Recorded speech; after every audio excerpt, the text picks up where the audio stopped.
আচ্ছা, সবাইকে সালাম, শুভেচ্ছা। আপনারা সকলেই জানেন এই জুলাই গণ অভ্যুত্থানের উপর দাঁড়িয়ে থাকা অন্তর্বর্তী সরকারের মাননীয় প্রধান উপদেষ্টা ডক্টর মোহাম্মদ ইউনূসের আমন্ত্রণে আজকে রাজনৈতিক দল সহ বিভিন্ন অংশীজনদের মধ্যে একটা বৈঠক ডাকা হয়েছিল। সেই বৈঠকের উদ্দেশ্য ছিল জুলাই গণ অভ্যুত্থানের একটি ঘোষণাপত্র তৈরি করা কিভাবে যাবে। আমরা এইখানে অংশ নিয়েছি। আমরা মূলত আজকে কথা বলেছি যে এই জুলাই ঘোষণাপত্র যেটা তৈরি হতে পারে, কেননা এই ঘোষণাপত্রের যে গণ অভ্যুত্থানের যে প্রেক্ষাপট, গণ অভ্যুত্থানের মধ্য দিয়ে যে জন আকাঙ্ক্ষার প্রকাশ ঘটেছে এবং গণ অভ্যুত্থান ভবিষ্যৎ বাংলাদেশের যে দিক নির্দেশনা দেয়, সেই বিষয়গুলো একটা দলিলে সন্নিবেশিত হতে পারে। তবে সেটার একটা পদ্ধতিগত দিক কি হবে, কিভাবে এই দলিলটি তৈরি হবে, সেই বিষয়ে আমরা আমাদের প্রস্তাবগুলো তুলে ধরেছি। আশা করি সেই অনুযায়ী অন্তর্বর্তী সরকার একটা কর্মপন্থা ঠিক করবেন।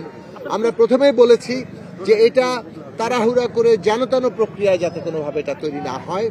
এখানে সরকারের দিক থেকে এই উদ্যোগটা নেওয়া দরকার একটা ঘোষণাপত্র তৈরির জন্য।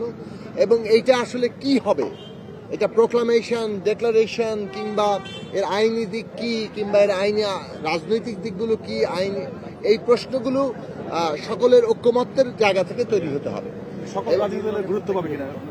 এবং আমরা পদ্ধতিগতভাবে বলেছি যে এখানে একটি সরকারের পক্ষ থেকে ড্রাফট কমিটি করা দরকার।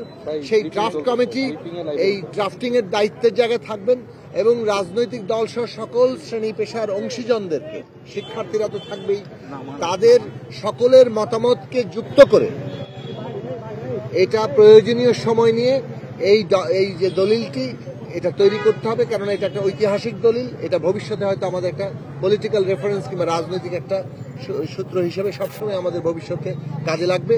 কাজেই সেইভাবে এটা যাতে তৈরি হয়, সকলের অংশগ্রহণ থাকে, সকলের মতামতের গুরুত্ব হয়, সবাই মিলে একটা জাতীয় ঐক্যমত্যের, অর্থাৎ আমাদের ফ্যাসিবাদ বিরোধী আন্দোলনের ভেতর দিয়ে যে ঐক্যমত্য তৈরি হয়েছিল 5ই আগস্টে, সেই ঐক্যমত্যের প্রকাশ হিসেবে এটা সামনে আসে।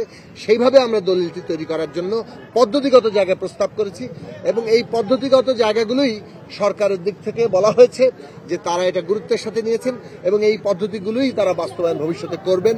সভা আহ্বান থেকে শুরু করে যেভাবে আসলে এজেন্ডা নির্ধারণ করে প্রয়োজনীয় সময় নিয়ে সভা আহ্বান এবং সময় অনুযায়ী সময় নিয়ে আলোচনা, সেই বিষয়গুলো যাতে ভবিষ্যতে গুরুত্ব পায় এবং সেই দিকটুকু আমরা গুরুত্বের সাথে তুলে ধরেছি। ঠিক আছে, নিয়ে আসেন।